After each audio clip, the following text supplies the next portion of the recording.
The march for us. Good afternoon to you. So the march certainly setting the stage to see an interaction between government and Congress. Take us through what you've been covering throughout the morning. Well, a very good afternoon to you once again. I'm Natasha. We are coming to you live from Parliament in Cape Town. Earlier on, I said the marchers were still en route to Parliament. You must be wondering why the background's a bit empty. Well, the marchers have just dispersed. They've done what they had to do. And earlier on, I said there were about 2,000 marchers that had come up in Cape Town. And Tony and I actually had a little bit of an argument. Now, one thing, if you want to fight with someone, you must tell the organizer that they didn't quite meet the number that they said that they were expecting in a march. But that's a story for another day. Tony will now take us through what the memorandum entails. Thank you so much for joining us, Tony. There was so much that you discussed in the memorandum. But what do you want us to take out of this march? The main point is that 8 million people in our country do not have work opportunities. They want to work, but they can't get a job.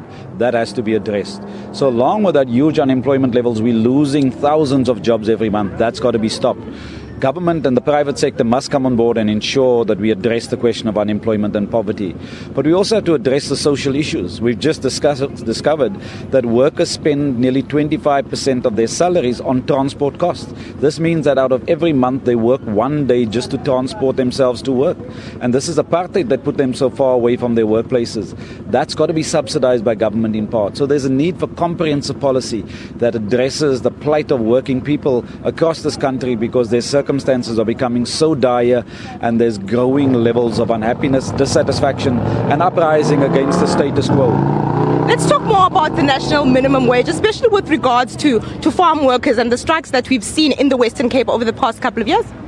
There's no doubt that farm workers have been paid slave labours. The 69 rand a day that they striked against in 2012, now it's 105. But still a lot of that is taken away with a lot of added costs. So workers earn fantastically low wages in this country, and the wealthy have extravagant lifestyles. There clearly has a meeting of those two issues got to be found, because this huge levels of inequality is tearing apart our country, tearing apart the sense of cohesion that we need, and pretty soon the poor will be fighting the rich, because this levels of extravagance can't exist side by side with the desperate poverty of working people.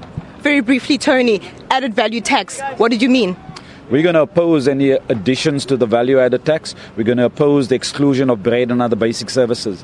If we're going to need more tax in this country, as we must, then we must tax the wealthy. Those people who earn 27 million rand a year, they must be taxed more. And the corporations who are making super profits, they must be taxed more. You can't move the tax burden to poor people who already have to carry the burden of the unemployed and poverty within the society, because they have to pay those people's foods and other bills. So we need to spread the burden a lot more equitably within our society. How many people are at the march in the Western Cape today? The police says 7,000. I thought there was a lot more than 7,000. I think you just need to get different specs because you're way out.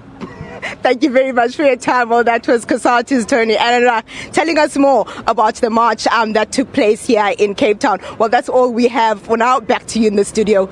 Thanks, Nomawethu. That's our reporter, Nomawethu Sowandle, live from Cape Town at the March for World Day of Decent Work. Well, shifting from